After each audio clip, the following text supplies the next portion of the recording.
India में जब colonisation हुआ था उसके बाद से कल्चर बदल गया है। नहीं तो हमारा जो कल्चर था वो यही था कि आप गुरुकुल में जाओगे, शिक्षा लोगे कुछ टाइम तक। हर साल इंडिया से 1 करोड़ स्टूडेंट ग्रेजुएट होते हैं। 8% ही स्टूडेंट ऐसे हैं जो पास अच्छी जगह प्लेस हो पाते हैं। कौन इसके जिम्मेदार है? हमारा एजुकेशन सिस्टम, हमारा कॉलेज या वो स्टूडेंट खुद? सब कुछ जिम्मेदार है education system. There are certain things which can not be overtaken by AI. If you talk about agriculture. आप प्रेमानंद महाराज जी को जानते हैं? हाँ जी। तो कैसे लगते हैं? प्रेमानंद महाराज जी जो है वो बहुत इंस्पायरिंग पर्सनालिटी। मतलब उनसे काफी लोग काफी कुछ सीख रहे हैं। तो और वो इतने बड़े भक्त है, वृंदावन के बड़े संत हैं। भक्ति अगर आपको करनी है ना तो ऐसे ही करो जैसे वो करते हैं। तो भगवान कहते हैं कि मेरे नाम में और मुझ में कोई डिफरेंस नहीं है। और कलयुग में तो हरि का नाम ही जो है वो सबसे ज्यादा पावरफुल है। हरि उपनिषद भी ऐसा ही कहते हैं, कली संतारण उपनिषद में हरे नाम एव केवलम कलो नास्तेव नास्तेव नास्तेव गतिरन्यथा। मतलब कलयुग में सिर्फ हरि का नाम ही चलेगा, उसके अलावा कोई सॉल्यूशन है ही नहीं।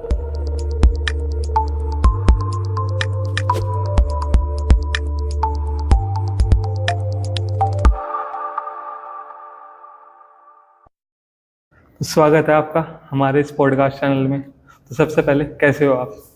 मैं बहुत अच्छी हूँ, आप कैसे हो? हम भी बहुत खुश, अच्छे, मस्त।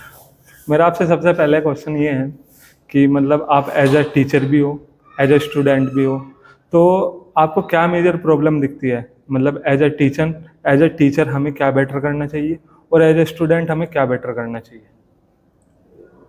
If I talk about me being a teacher, I feel that I should be more interactive with the students. Students Because generally students are hesitant to talk to you and to raise questions from you, because they think that the teacher is somewhat averse to you, and this teacher is not very friendly to you. That's why you always fear to ask any question from the teacher. Teachers So as a teacher, I think I should go for improving my interactions from the students. And if I talk about me being a student, then I should listen more to the teacher, what he is saying, what he is teaching, because the problem that we encounter as a student is generally that we don't listen to what someone is saying. Faculties We generally get too bored of listening. We don't want to listen anything common. But we have to understand this fact that any concept has to be started from the basic.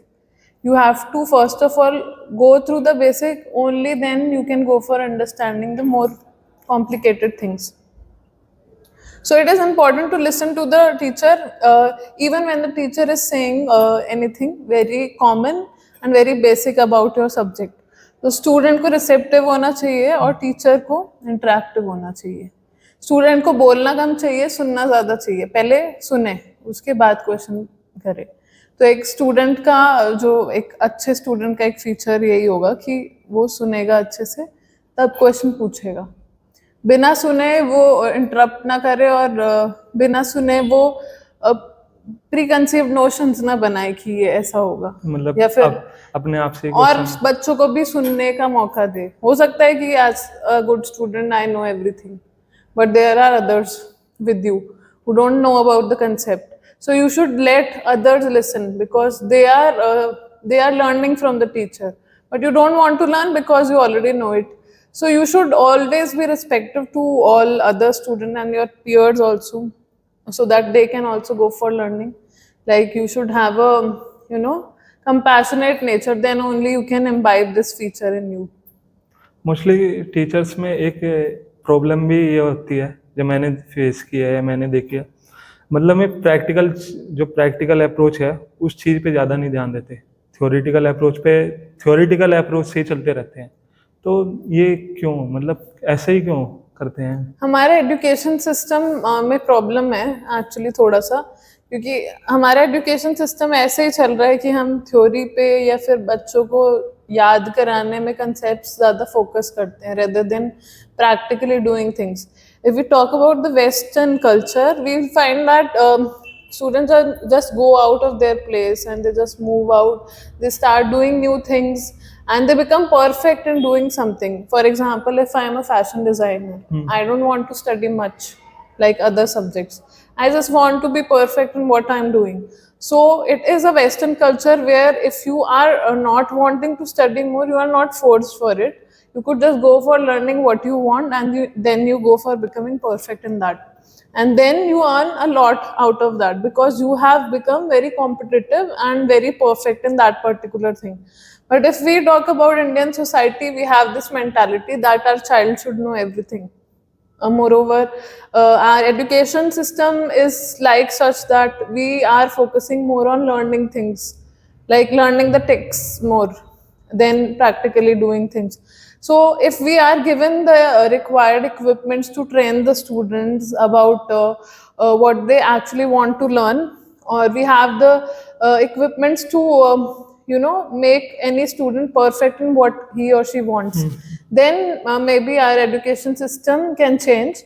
Moreover, there are many new vocational education system introduced by our new education policy, whereby students are learning skills. So that may be something helpful for the students. अभी government ने एक decision भी लिया है कि जो BEd का exam होता था, मतलब बीएड की जो डिग्री होती थी, उसको हटा के एक प्रोग्राम चलाया उन्होंने 4 साल के लिए, जिसमें क्या होगा कि जो टीचर्स हो गए उनको अपग्रेड कराया जाएगा, जिससे कि जो आने वाली जनरेशन है या आने वाले स्टूडेंट हैं उनको मैं अच्छे से पढ़ा सकें। ये भी काफ़ी अच्छा इनिशिएटिव लिया Yeah, है। this is a good initiative, I'd say, because you should also be updated about your knowledge. As a teacher, we should not be very proud that we know everything. We are also at a learning stage. We also have to update our information. Then only we can go for giving updated information to the students also.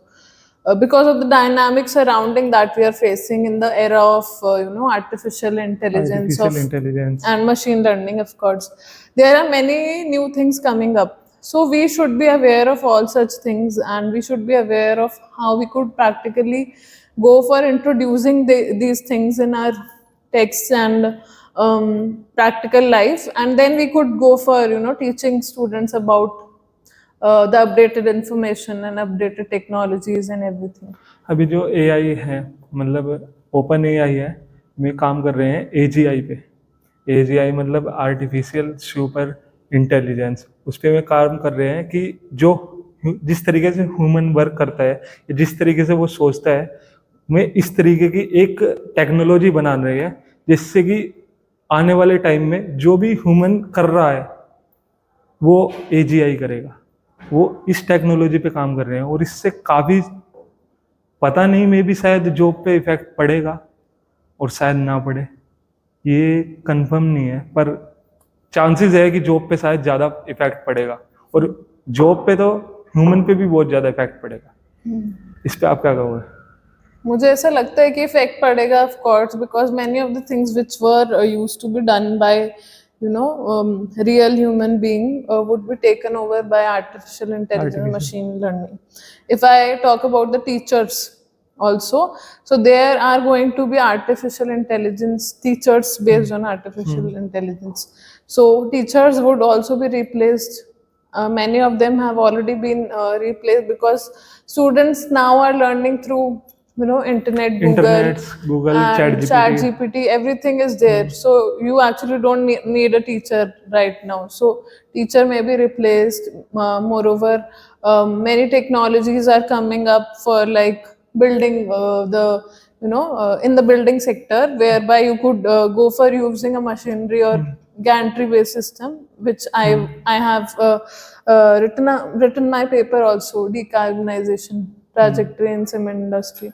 So basically there is artificial intelligence coming up in cement industry also, whereby you are using big machineries to build up the house by extrusion printing. For example, we have this printer and the text comes out from the printer. In the similar way, you put cement in the machinery and the cement makes the structure based on the algorithm that you have set in the computer aided designing technology. Whatever that you have set, the building design, it will automatically pour that much of cement over the foundation and then go for building a whole structure.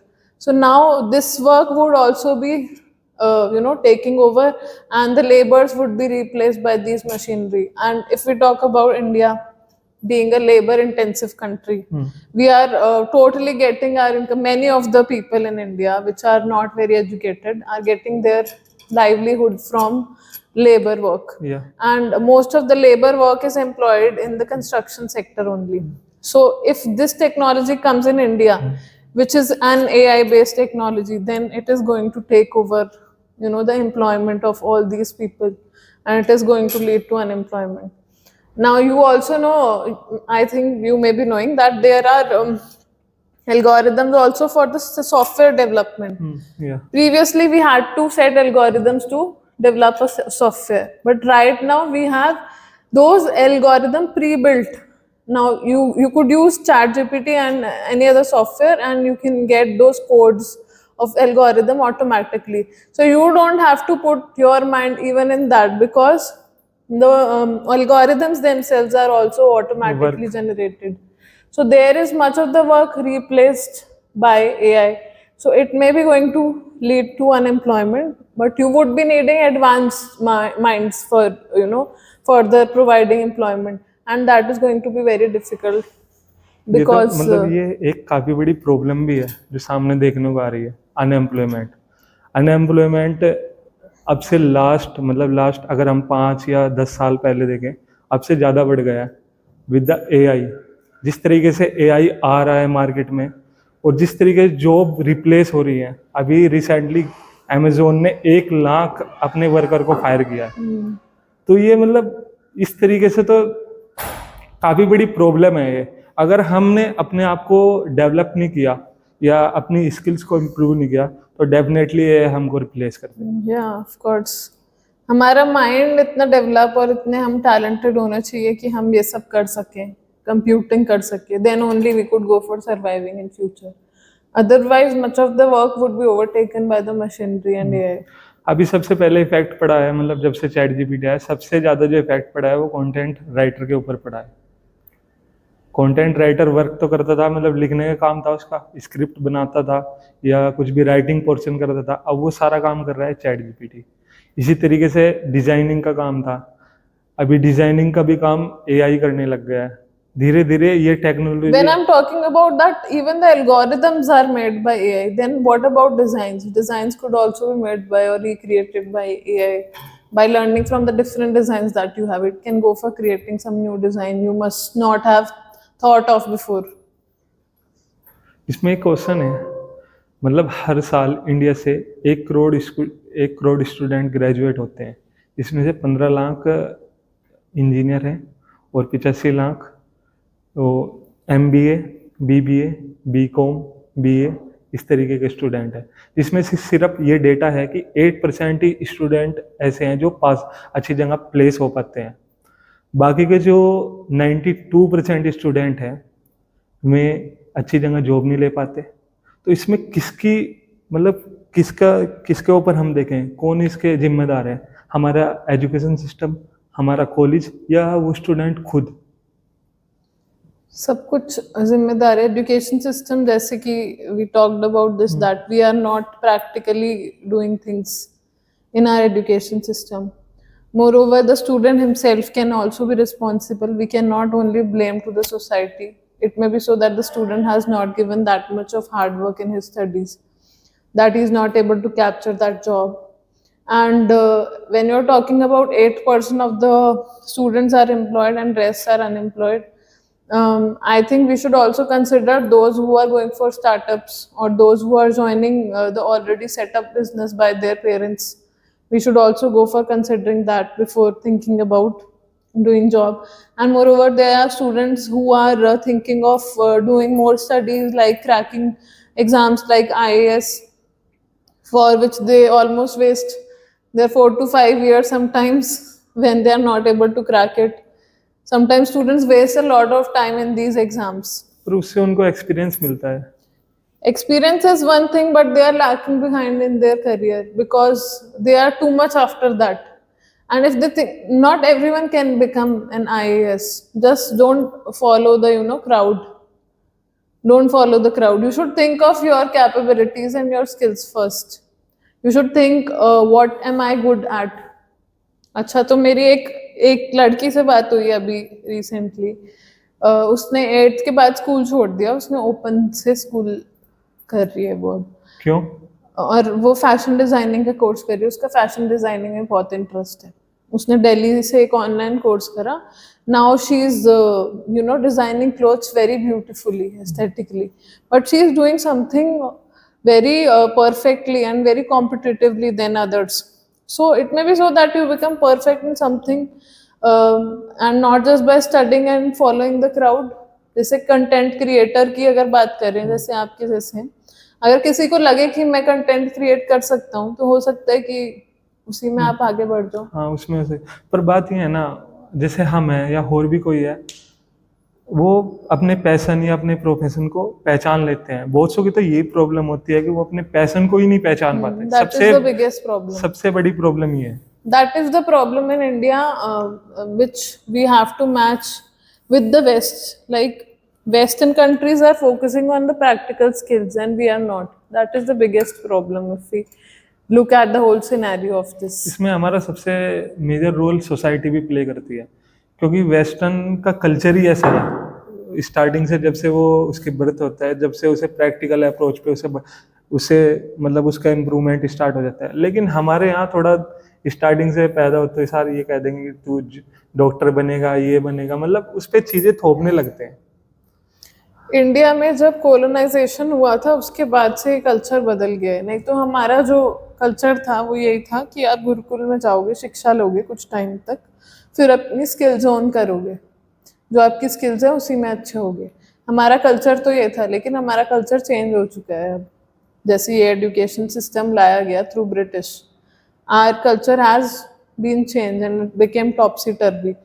Before, if we talk about like before colonization or before British era, then we had these gurukuls where students used to learn practically under a tree with the guru, and he used to teach everything, every practical thing to the students also, and even the moral values to the students by by practical examples and by doing things and by showing through his nature or his features or his characteristics. So this was our culture, but that's not the problem of the society. That is the problem of education system, I think. अगर education system change होगा तो सब कुछ change हो जाएगा। हाँ जी, मुझे तो ऐसा लगता है। और जैसे गुरुकुल हैं, बहुत से मतलब काफ़ी सारे ऐसे लोग भी हैं जो गुरुकुल पे काम कर रहे हैं, कंटिन्यूसली गुरुकुल पे वर्क कर रहे हैं और बना रहे हैं, उनको बिल्ड कर रहे हैं, दोबारा से वो कल्चर इंडिया में लाने की कोशिश कर रहे हैं। तो क्या ये एक टाइम बाद जो हमारे कॉलेजेस हैं उनको रिप्लेस कर देगा? और ऐसा तो इसमें मुश्किल है, रिप्लेस करना मुश्किल है, बट ये हम ये कर सकते हैं कि जो हमारे पास अभी है उसी को थोड़ा मोल्ड करके उसी को अच्छा बनाए। गुरुकुल रिप्लेस कर दे ऐसा बहुत मुश्किल है। गुरुकुल खुलेंगे जरूर, मोरल वैल्यूज आप वहीं से सीख सकते हो, बट लेकिन वो रिप्लेस कर दें ऐसा बहुत मुश्किल है। मुझे लगता है ये भी चलेंगे parallelly, because we have both the mind sets in our society. We have those who are focusing more on the spiritual well-being and moral values of the student together with material education, and further there are parents who think that it is more important for our child to survive in the material world, and we don't care about what moral values or what spiritual values you have. So this may go parallelly, there are both mindset. So Gurukul may with time go for increasing in India, but I don't think so that they are going to replace the earlier colleges and schools. Colleges Gurukul ना replace करे, may be AI कर दे, क्योंकि जिस तरीके से technology बढ़ रही है, क्योंकि आज का जो अगर हम कल्चर भी देखते हैं तो स्टूडेंट्स भी पसंद नहीं करते कॉलेजेस में आना, वे बाहर ऑनलाइन एजुकेशन ले लेते हैं, ऑनलाइन कर लेते हैं सब कुछ। तो अगर ऐसे ही चलता रहा तो आने वाले 15 या 20 साल बाद शायद कॉलेज भी रिलेवेंट नहीं रहेंगे, मे बी। हो सकता है, ये हो सकता है। हमारी बहुत सारी जॉब चली जाएगी, मेरी भी चली जाएगी। But we should also think of something like, if we are related to the roots, and there are certain things which cannot be overtaken by AI. If we talk about agriculture, Yeah. It cannot be taken by AI, milk production and all these things. So I think we should also have side by side these things with us. ये improve होंगे इस समय. हाँ, क्योंकि आप AI मुझे लगता है क्राइसिस की तरफ ले जाएगा, एक वर्ल्ड क्राइसिस आ जाएगी एआई की वजह से, मुझे ऐसा लगता है, मेरे ओपिनियन में ऐसा इसलिए क्योंकि आपके पास जॉब्स नहीं होगी, इनकम सोर्स नहीं होगा, आपको डिमांड नहीं करोगे, प्रोडक्शन नहीं होगी, इन्फ्लेशन आ जाएगा. इन्फ्लेशन हो जाएगा, हाँ, इन्फ्लेशन आ जाएगा. सप्लाई तो बहुत ज्यादा हो सकती है बिकॉज एआई है, लेकिन आप डिमांड नहीं कर पाओगे क्योंकि आपके पास पैसे नहीं है, आपके पास एम्प्लॉयमेंट नहीं है, एम्प्लॉयमेंट गई तो फिर आपकी डिमांड घट हो जाएगी, that is going to lead us to the crisis. मैंने एक जगह पढ़ा था, मतलब जो एक जो जॉब है वो तो शायद सिक्योर ही रहेगी चाहे एआई कितना भी आ जाए, ह्यूमन बिहेवियर. क्योंकि आजकल जो कंपनीज हैं उन्हें भी चाहिए ह्यूमन बिहेवियर के बंदे, जो मतलब उनके एम्प्लॉय हैं उनको समझे. मैनेजमेंट मतलब जैसे उनके एम्प्लॉयज हैं उनको, कोई एक एचआर है, कोई भी एक बंदा है जो उनको लीड कर रहा है, उसके पास वो स्किल्स होनी चाहिए कि वो उनकी हर एक बात को समझे, किस तरीके से काम कराना है, किस तरीके से इसको भी इम्प्रूव कराना है. बट जब आप उसकी जॉब ही ओवरटेक एआई कर लेगा तो आपको ह्यूमन बिहेवियर को समझने वाला भी कोई नहीं चाहिए ऑब्वियसली. अगर होंगे भी तो कुछ लोग होंगे जो आपकी कंपनी में काम कर रहे होंगे, और कितने ही मैनेजर्स चाहिए होंगे आपको उसके लिए, एक या दो. तो मेरे हिसाब से तो AI can lead us to a big crisis, I feel like that. अब अपनी जर्नी के बारे में बताइए, किस तरीके से स्टार्ट हुई, स्टार्टिंग से, कहाँ स्टार्टिंग से, मतलब पीएचडी में किस से पहले? हाँ, पीएचडी से पहले. पीएचडी से पहले मैंने अपना ग्रेजुएशन करा दिल्ली यूनिवर्सिटी से. मतलब दिल्ली यूनिवर्सिटी में ऐसा ही होता है, 90% तक आपने स्कोर करा तो ही आपका एडमिशन होगा. तो आप स्टार्टिंग से एक हाई होल्डर वाले स्टूडेंट रहे हो. हाँ, मैं पढ़ने में तो अच्छी थी, I was yes good in academics. So I got admission in DU, after which I did MCom, and I also went for CA, Chartered Accountancy, but I got too ill for like 2.5 years. So I just gave it up because I didn't want to have it on my health.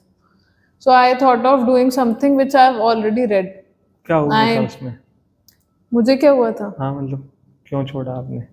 मेरी तबीयत ठीक नहीं थी, मेरी तबीयत बहुत ज़्यादा ख़राब हो गई थी, मुझे किडनी में स्टोन्स हो गए थे, फिर पता नहीं अजीब चीज़ के, मतलब जैसे कई बार हो जाता है कि हम कॉन्टिन्यूसली बीमार होते ही जाते हैं कुछ टाइम पीरियड के लिए, तो वैसा हो गया था. तो वो हुआ. उसके बाद फिर मैंने ये सोचा कि मैंने जो पढ़ा है अभी तक, जैसे मैंने BCom ऑनर्स और MCom में जो पढ़ा है मैंने अच्छे से पढ़ा है, तो उसी के लिए आगे मैं क्या कर सकती हूँ उसको लेके, जो चीज़ मैंने सीखी हुई है. तो फिर मैंने सोचा कि मैं नेट का एग्ज़ाम देती हूँ, क्योंकि नेट का exam would be related to what I have read only. So I cleared JRF, which is like above net. Out of lakhs of people, only 60,000 students clear net, and over that only 5,000 clear JRF. So I cleared JRF.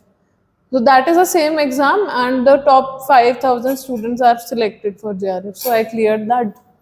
After that, Then JRF के बाद क्या होता है? JRF के बाद you could go for joining PhD, and you are going to get scholarship from government. PhD से पहले आपको JRF करना पड़ेगा, ये मैंडेटरी है? मैंडेटरी नहीं होता, बिना JRF करे या नेट करे भी आप PhD ज्वाइन कर सकते हो, बट JRF करने के बाद ये होता है कि आपको स्कॉलरशिप मिलती है गवर्नमेंट से, जो कि वैसे नहीं मिलेगी. अगर आपको कॉलेज कुछ दे रहा है तो दे रहा है, नहीं तो आपको नहीं मिलेगी. JRF के बाद आपको मिल सकती है स्कॉलरशिप.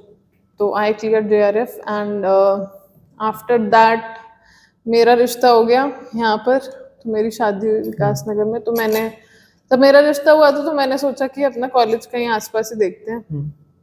तो फिर मैंने यहाँ पे देहरादून में देखा, और I got this graphic era college in here, and I am doing my PhD from here right now with a stipend from UGC for the JRF. आपने DU की बात की थी, मतलब DU में आपने अपनी ग्रेजुएशन कंप्लीट की, तो DU का कल्चर कैसा है?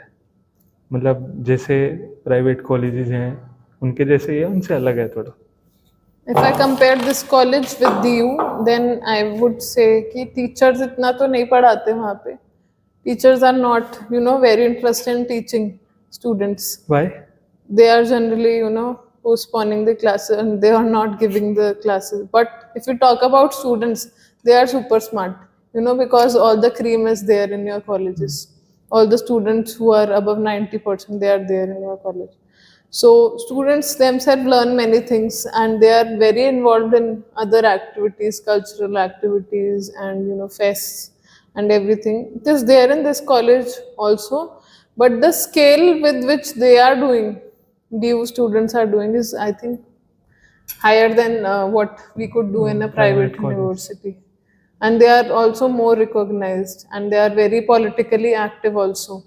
If we talk about Delhi University, they are very active in politics also.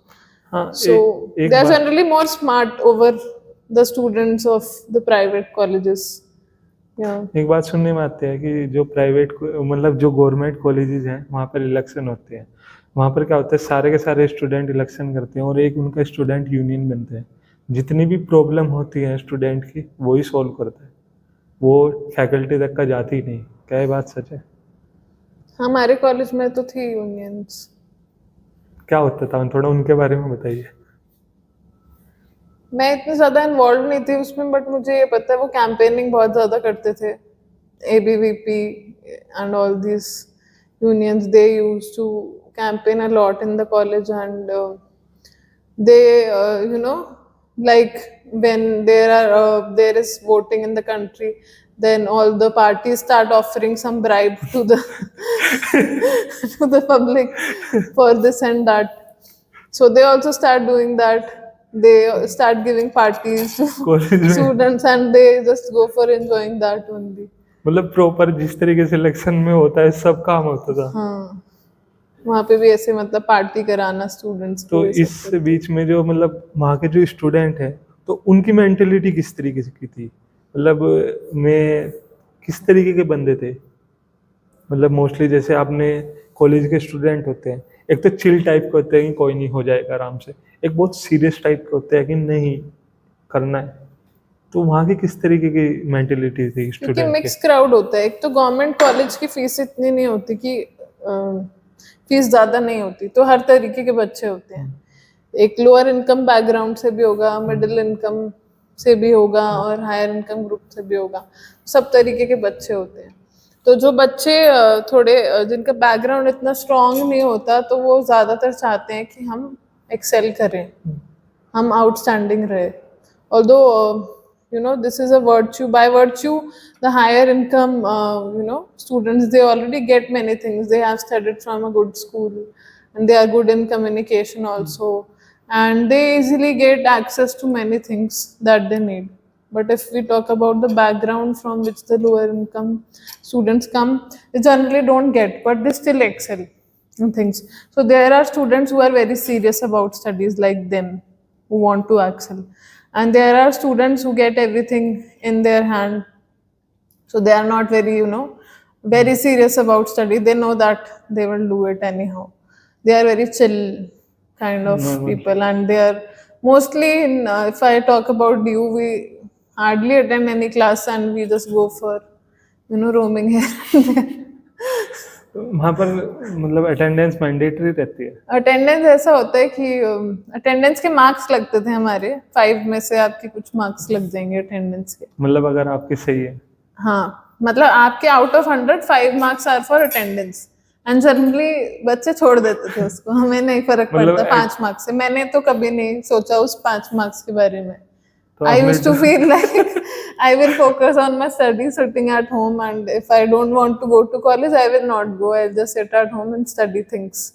That is why I cleared JRF, because I used to study all these things which are there in our syllabus. So I focus on studying at home and I didn't care at all about attendance. Even if I used to go to college, I used to be very late. After every class was finished, I used to reach then. Mostly ऐसा भी होता था कि हमारे classes जो होते थे वो पोस्टपोन हो जाते थे, या फिर टीचर्स लेने में इंटरेस्टेड नहीं होते थे। कभी मुझे लगता था कि कल क्लास होगी तो टाइम पे पहुंच जाते हैं, तो टाइम पे पहुंच गए तो उस दिन क्लास कैंसिल हो गई, तो फिर मतलब कोई हो परमानेंट नहीं नहीं रह। पाता था कुछ, क्लास एज सच अटेंड हो ही नहीं पाती थी, कभी खुद से नहीं हो पाती थी, कभी टीचर्स नहीं लेते थे। मतलब बाय शेड्यूल। चांस अगर कभी क्लास में बैठ गए तो बैठ गए। बट मेरे साथ ऐसा था कि जो क्लास में चल रहा होता था मैं बैठ गई तो फिर मैं आंसर करूंगी और क्वेश्चंस भी पूछूंगी, मेरे साथ ये होता था। और मैं कुछ भी, मतलब जैसे प्रैक्टिकल सब्जेक्ट्स में मैं अच्छी थी, तो मैं कुछ भी चल रहा होता तो I used to catch it up very quickly and started doing it. So students were like तुम लोग तो ट्यूशन जाते हो इसलिए तुम कर लेते होगे, बट ऐसा नहीं होता, आपने खुद जो से भी कर अपना लेते। आपका रिसर्च पेपर का जो प्रोजेक्ट था, decarbonisation territory in cement industry, वो क्या था, मतलब उसके बारे में बताइए। मैंने सीमेंट इंडस्ट्री की लाइफ साइकिल को स्टडी करा था उसमें, हम्म। और मैंने ये देखा था कि हम उसको ग्रीन कैसे बना सकते हैं। So there are many steps and measures that could be taken in the cement industry, through which we could go for making the cement life cycle process green, starting from the extraction stage till the final delivery of the product, like delivery of cement to the consumers. So if we talk about, I'll talk in layman's language. If we talk about extraction, then the quarries should be situated nearby. Sorry, the factory should be situated nearby the quarries. If you have quarries nearby, then you should go for situate your factory there, so that there is some distance to be avoided, and which leads to reduction in the carbon emission. And further, there are many new products, many new raw material that could be used in production of cement instead of limestone, because limestone is the key ingredient in cement production. So there are many new products which are raw material which are coming in the cement industry, which could go for avoiding the much high carbon emission in the cement industry. The cement manufacturing process itself involves a lot of carbon emission, because the ingredients that are used to produce it have to be heated at a very high temperature, for which you require a lot of energy. And there is a reaction that takes place in the cement production process, whereby the calcium oxide converts into, you know um, not the calcium oxide, it's the calcium carbonate that हाँ। converts into calcium oxide and CO2. So the CO2 is also released in the process, and moreover, it is also released when you are burning the fossil fuels to heat the products or हाँ। ingredients that they are used to manufacture the cement. So both of things are there. So that is why I chose for this research paper. It's not a project, it's only a research paper where I did a literature review and examined what are the processes that are involved in cement production and how could we go for making it more green. So these were the few examples. Moreover, there is a upcoming technology which is applied in various industries, that is called carbon capture, utilization and storage, whereby any amount of carbon that you are releasing, it does not go into the air, but it is captured through the pipelines inside the earth or inside any place that you want, like it could also go in the oceans also. So this technology will help to capture the carbon that is emitted, but does not make it go to the surroundings. So you are capturing, and you could go for using that carbon in chemical or plastic industry, where the carbon dioxide is a key ingredient. So you could go for utilizing that carbon stored in your containers or container. vessels or whatever that you have used to store it. So it should then go to such factories or industries where it is used as a key ingredient. So this is a major technology that is coming up in these industries like तो cement ये and India में अभी तक आई है? nahi, India में नहीं आई, but many companies are planning for it. India Many में? big companies are planning for it. Yes. India में? प्लान कर रहे हैं, प्लानिंग स्टेज पे, बट अभी आई नहीं है। ये बाहर है? बाहर आ चुकी है। जब मैं आपका रिसर्च पेपर पढ़ रहा था तो वहाँ मैंने एक लाइन पढ़ी कि जो क्लाइमेट चेंज है वो पूरे वर्ल्ड में एक ग्लोबल कैंसर की तरफ बढ़ रहा है, मतलब बहुत बड़ी एक प्रॉब्लम है ये मतलब क्यों आपने उसमें डाला था? Because if we are thinking of green cement or making the industry green. So by that we mean we want to reduce the climate change or global warming impact that our industries are putting into the globe. So basically, who is majorly responsible for carbon emission? You tell me. Who is majorly responsible for carbon emission? Are the Industry. households majorly responsible, or are the industries? Industry. Industries are majorly responsible. So our key or core area should be to work on industries only. And because cement is responsible for around 8% of the global carbon emission, that is why, 8%. yes. India is also a developing country, and many new projects are there in India to be built. So every now and then we see many construction projects going here and there, for which we require cement as the main binding agent, and it is responsible for 8% of carbon emission in the country. So that is why I chose this particular industry, because it is too much responsible for global warming and climate change. That is why I incorporated that line in my paper. बहुत बड़े, बहुत major है 8%. काफी, ये तो मतलब सुन के ही काफी वो लग रहा है. उसी की वजह से इतनी क्लाइमेट चेंज हो रहा है. अभी जैसे गर्मियां भी काफी और abnormal. वैसे आप कंक्रीट को देखो तो कंक्रीट में गर्मी ज्यादा लगती है. जब तक आप एसी HVAC का यूज ना करें, हीटिंग, वेंटिलेशन, एयर कंडीशनिंग, ये सब आपको यूज करना ही पड़ता है कंक्रीट में. बट आप ताजमहल में जाओगे तो आपको ठंडा लगता है अंदर अपने आप ही. वो मार्बल का है. हाँ, मार्बल का है. और अगर आप लकड़ी के घर में जाओगे तो भी आपको, मतलब इससे तो ठंडा ही लगेगा.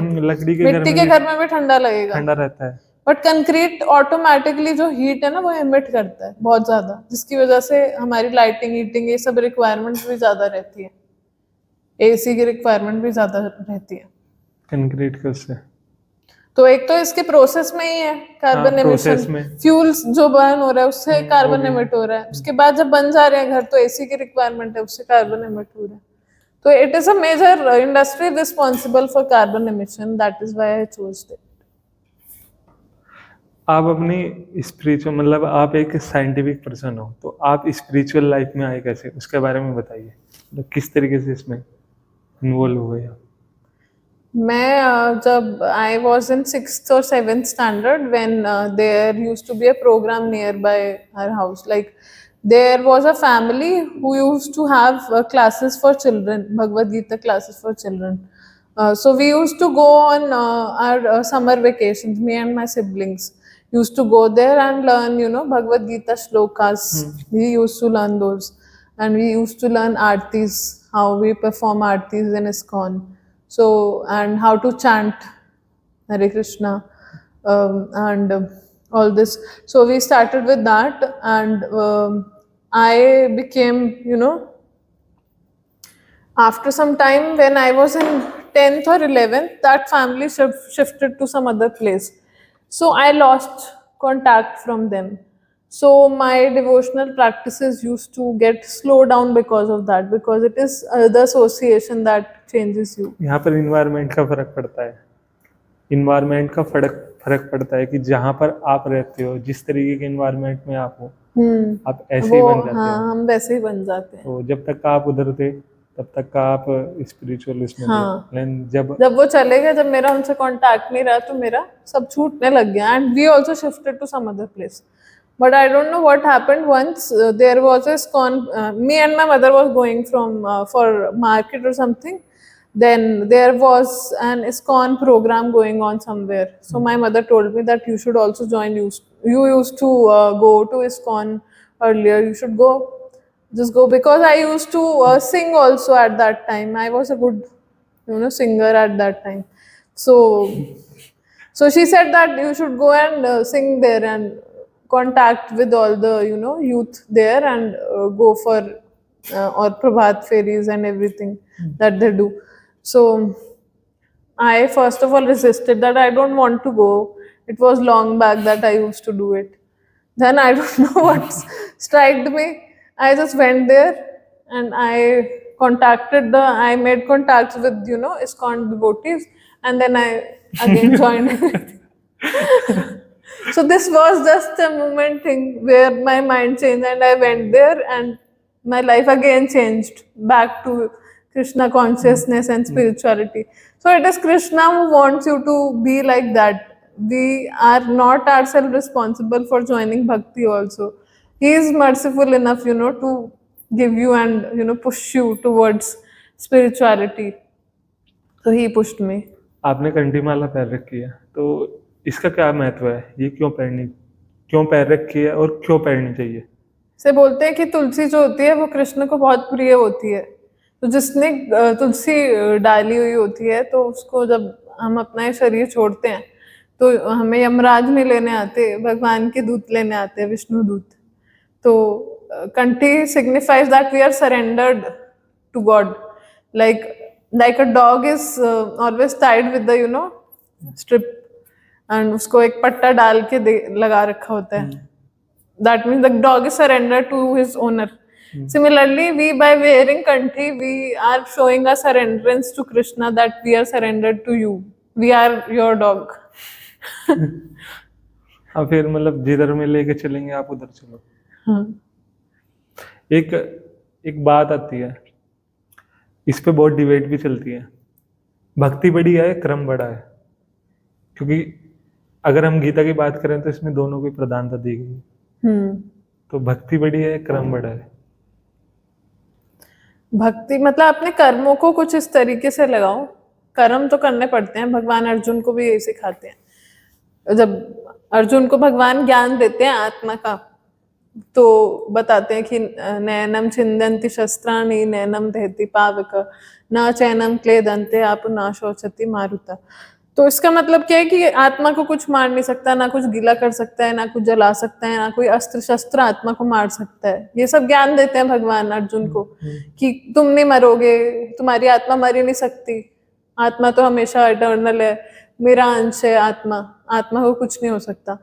तो ये सब बातें सुन के अर्जुन को लगता है कि मुझे सन्यासी बन जाना चाहिए। उसके मन में ऐसा डाउट होता है कि फिर मेरे को तो सन्यासी बन जाना चाहिए, फिर मुझे युद्ध क्यों लड़ना चाहिए? अगर ये सब ज्ञान आप बता रहे हो और ये सब है तो फिर मैं सन्यासी बन जाता हूँ। तो भगवान उसको फिर ये भी बोलते हैं कि हमें कुछ खाना है, मतलब कुछ अपने लाइवलीहुड कमाने के लिए भी कर्म तो करना पड़ेगा। आपको खाना प्लेट में भी डाल के दे दिया तो खाना तो आपको पड़ेगा ही, कुछ ना कुछ आपको कर्म करना पड़ता है। तो ये कर्म की प्रधानता दिखा रहे हैं इसमें, इसलिए भगवान उसको इंस्ट्रक्ट करते हैं कि आपको लड़ना तो पड़ेगा। भगवान खुद भी मार सकते हैं, बट वो इन जनरल सबको सिखाने के लिए कि कर्म करना पड़ता है, वो अर्जुन के थ्रू कराते हैं उसको। ठीक है, तो कर्म की प्रधानता तो इसमें है ही। इसके अलावा भगवान भक्ति का ज्ञान दे रहे हैं। वो कह रहे हैं तुम्हारे मन में भले ही 10 डाउट होंगे, लास्ट में भगवान क्या कहते हैं? सर्वधर्मान परित्यज्य मामेकम शरणम व्रज। मतलब सब कुछ, सारे धर्मों को छोड़ के मेरी शरण में आ जाओ। तो जो हम इस्कॉन की फिलॉसफी और जो प्रभुपाद जी हमें समझाते हैं, वो यही कहते हैं कि आप अपने कर्मों को भगवान की सेवा में लगा दो। जैसे अगर आप कुछ पैसे कमा रहे हो, कुछ अच्छा कमा रहे हो, तो आपको ये सोचना चाहिए कि मैं भगवान की सेवा करूंगा इससे। जैसे किसी का नेचर होता है दान करने वाला, तो आप भगवान को भोग लगाओ और प्रसाद बांटो, बट ऐसे मत बांटो जो मन्नत मांग के करते हैं कि भगवान मेरा ये काम करा दो तो मैं इतने का प्रसाद बांटूंगा। उससे दूसरों को तो पाप ही लगेगा, इसमें दूसरों का कुछ भला नहीं है। ठीक है, तो आप जो भी काम कर रहे हो उसको सेवा में लगा दो। पैसे कमा रहे हो, थोड़ा आप भगवान जी के लिए या फिर उनके डिवोटीज के लिए कर दिया, या फिर आपने प्रसाद भोग लगा के प्रसाद बांटा सबको, तो आप उसको, जैसे आपने कार ली तो आपने कार को सेवा में लगा दिया भगवान की। ठीक है, भगवान की सेवा मतलब उनकी तो सेवा होती है, जैसे जो डीटीज फॉर्म में भगवान होते हैं उनके भक्तों की भी सेवा होती है, उसमें भी लगा दो। तो अपने कर्मों को उस हिसाब से जोड़ दो। तो जो हमारे पुराने कर्म होते हैं उनका कोई फर्क पड़ता है आने वाले जीवन में? कैसे? कर्म ही निर्धारित करते हैं हम कि हम किस डायरेक्शन में जाएंगे। कर्मों का फर्क तो बिल्कुल पड़ता ही है, लेकिन जैसे आप भक्ति मार्ग में होते हो तो फिर भगवान कहते हैं कि तुम्हारे सारे कर्मों का फल मैं ले लेता हूँ, या फिर अगर आपको फल मिलेगा भी तो आपको बहुत छोटा करके देंगे। बड़ी बीमारी होनी होगी तो छोटी सी चोट लग जाएगी आपको। आपने जगन्नाथ जी की वो स्टोरी सुनी होगी माधव दास की, नहीं सुनी? बताइए। तो वो स्टोरी में होता है कि माधव दास जो होते हैं वो भगवान जगन्नाथ के बहुत बड़े भक्त होते हैं, बट एक बार वो बहुत बीमार हो जाते हैं तो भगवान की सेवा दर्शन नहीं कर पाते। तो भगवान खुद आते हैं उनकी सेवा करने, एक छोटे से बालक के रूप में आते हैं और उनकी सेवा करते हैं। यहाँ तक कि जो उनका मलमूत्र त्यागते हैं वो उसको भी साफ कर करके नदी किनारे वो उनकी सेवा करते हैं। भगवान, हाँ, भगवान सेवा करते हैं। तो माधव दास जो होते हैं वो उनको भगवान बोलते हैं कि अब तो आप नहीं, एक सेकंड, माधव दास जो होते हैं वो ठीक होने वाले होते हैं और वो पहचान जाते हैं कि भगवान मेरी सेवा करने के लिए आ गए हैं मेरे पास। तो वो भगवान से पूछते हैं कि आपने मुझे ठीक ही क्यों नहीं कर दिया, आप मेरी सेवा कर रहे हो। एक जो दास है, एक जो भक्त है, उसको कभी अच्छा नहीं लगेगा कि भगवान से वो सेवा ले रहे हैं। हमेशा भक्त जो होता है वो भगवान की सेवा करना चाहता है, उनसे लेना नहीं चाहता। तो मुझे कहते हैं कि आप मेरी सेवा क्यों कर रहे हो, आप तो मुझे ठीक कर सकते थे, आपने मुझे ठीक क्यों नहीं किया। तो भगवान के मतलब कर्मों का फल भगवान नहीं लेते, मतलब कैंसिल नहीं करते, उसको कम कर देते हैं, बट उसको खत्म नहीं करते। फिर जो 15 दिन की बीमारी उनकी रहती होती है वो भगवान अपने ऊपर ले लेते हैं। आपको पता है ना, जगन्नाथ जी को जब बहुत ज्यादा स्नान कराते हैं तो फिर वो बीमार पड़ जाते हैं और फिर वो अपनी नानी के घर जाते हैं। हाँ हाँ, वो ये हाँ, कहानी तो वो मैंने 15 सुनी है। दिन की जो बीमारी थी वो माधव दास की थी, जो भगवान ने अपने ऊपर ले ली थी।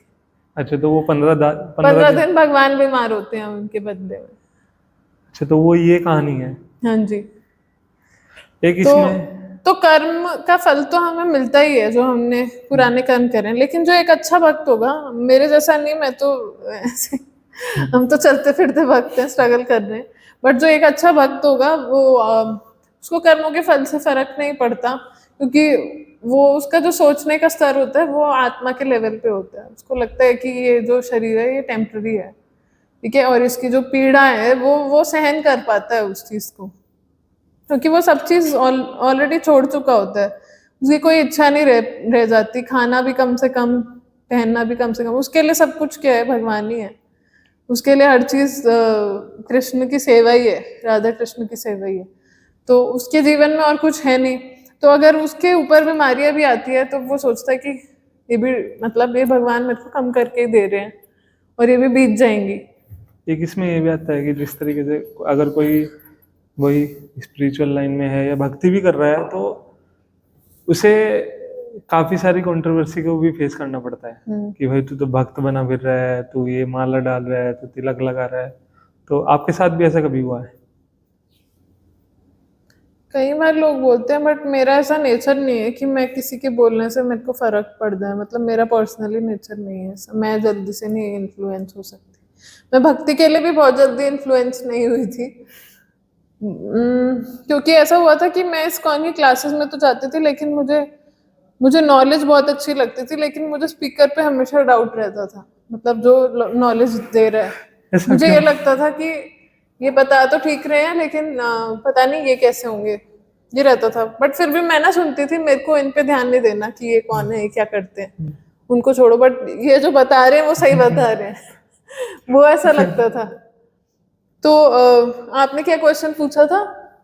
मैंने अभी मैंने ये क्वेश्चन पूछा था कि मतलब जैसे हम आपको तिलक प्रॉब्लम नहीं आती? हाँ मतलब हाँ, तो मैं जल्दी से इन्फ्लुएंस नहीं होती। मैंने भक्ति में भी जब तक मेरे को पूरा विश्वास नहीं हो गया था तब तक मैंने सब कुछ करना शुरू नहीं कर रहा था। तो ऐसे ही अगर अब मैंने करा है तो मैं किसी के कहने पे छोड़ूंगी भी नहीं, क्योंकि मुझे विश्वास है।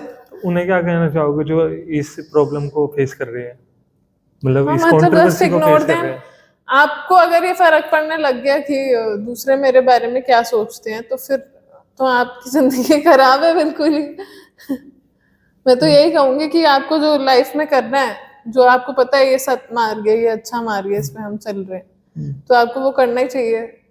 उससे क्या फर्क पड़ता है। स्टार्टिंग में मुझे लगता था कि तिलक लगाना थोड़ा खुद को लगता था, बट लेकिन बाद में मैंने सोचा जब मेरे को करना ही है ये फॉलो, तो फिर मेरे को क्या शर्म आनी चाहिए। और वैसे भी हम जब लेक्चर्स में सुनते हैं तो लोगों को गलत काम करते हुए, शराब पीते हुए या कुछ भी गलत करते हुए शर्म तो आती नहीं, वो तो कैजुअली सब कुछ कर लेते हैं, उनके लिए तो सब कुछ नॉर्मल है। बट हम अच्छा काम करते हुए क्यों डरे? What is the problem in it? हमने अगर कुछ गलत करा है तब इंसान को डरना चाहिए कि हमने गलत करा है। तो यहाँ से आप प्रेमानंद महाराज जी को जानते हो, हाँ जी। तो कैसे लगते हैं? प्रेमानंद महाराज जी जो है वो बहुत इंस्पायरिंग पर्सनालिटी है। मतलब उनसे काफी लोग काफी कुछ सीख रहे हैं। तो और वो इतने बड़े भक्त है, वृंदावन के बड़े संत हैं। तो मुझे तो लगता है कि भक्ति अगर आपको करनी है ना तो ऐसे ही करो जैसे वो करते हैं। मतलब वो आइडियल एग्जाम्पल है भक्तों के लिए, डिवोटीज के लिए, कि आपको कैसे होना चाहिए। ऐसा कहा जाता है कि उनमें कृष्ण का साक्षात रूप दिखता है, सच है? कृष्ण का साक्षात रूप तो मैं नहीं कह सकती, क्योंकि भक्त और भगवान में हमेशा डिफरेंस रहता है। भगवान तो भगवान ही हो सकते हैं। हम जिसका संग करते हैं उसके जैसे बनते हैं, उनके जैसे जिसका एसोसिएशन करते हैं वैसा बनते जाते हैं। तो उनके जो गुण है वो आ सकते हैं उनके अंदर, लेकिन भगवान और मतलब जो उनका अंश होता है उसमें डिफरेंस तो रहता है। हालांकि उनको हमें जब हम उनकी मतलब हम जब पूजन करते हैं, रिस्पेक्ट देने की बात होती है, तो हमें भगवान के जैसा या भगवान से बढ़ के भी रिस्पेक्ट देना चाहिए उनको। लेकिन हमें साथ में डिफरेंस भी पता होना चाहिए कि वो भगवान नहीं, भगवान के अंश है, भक्त है। Thank you for coming. और नाम की बात करी आपने, तो भगवान कहते हैं कि मेरे नाम में और मुझ में कोई डिफरेंस नहीं है। और कलयुग में तो हरि का नाम ही जो है वो सबसे ज्यादा पावरफुल है। जैसे सतयुग, द्वापर युग, त्रेता युग की हम बात करें तो उनमें यज्ञ चलता था। जैसे अगर हाँ, यज्ञ होता था पहले। यज्ञ होता था, तपस्या होती थी और मंदिर पूजा अर्चना होती थी। पूजा अर्चना बट अब इतनी विधि नहीं रह गई और ना किसी के अंदर इतना पेशेंस है, ना स्वच्छता है, ना ही इतनी अच्छी चीजें हैं। इंग्रेडिएंट्स भी हमारे सारे दूषित हो चुके हैं, जिसकी वजह से हम वो सारी प्रैक्टिसेस करने लायक ही नहीं है। तो इसलिए महाप्रभु, जो चैतन्य महाप्रभु हैं, जो राधा कृष्ण का ही अवतार है, तो उन्होंने हमें सबसे सिंपलेस्ट वे ऑफ भक्ति सिखाया है कि आप कैसे भक्ति कर सकते हो। That is by chanting the names of Lord Sri Hari, that is Hare Krishna Krishna Krishna Hare Hare, Hare Ram Ram Ram Hare Hare, Hare Krishna महामंत्र। जो ये मंत्र था ये पहले उल्टा था, पहले हरे राम था उसके बाद हरे कृष्ण था।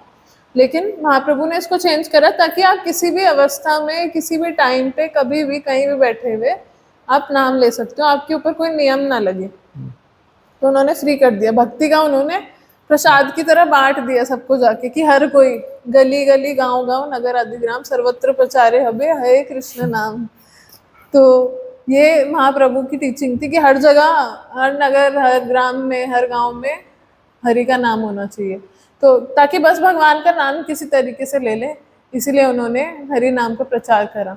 और हमारे उपनिषद भी ऐसा ही कहते हैं, कली संतारण उपनिषद में हरे नाम हरे नाम एव केवलम, कलो नास्तेव नास्तेव नास्तेव गतिरन्यथा।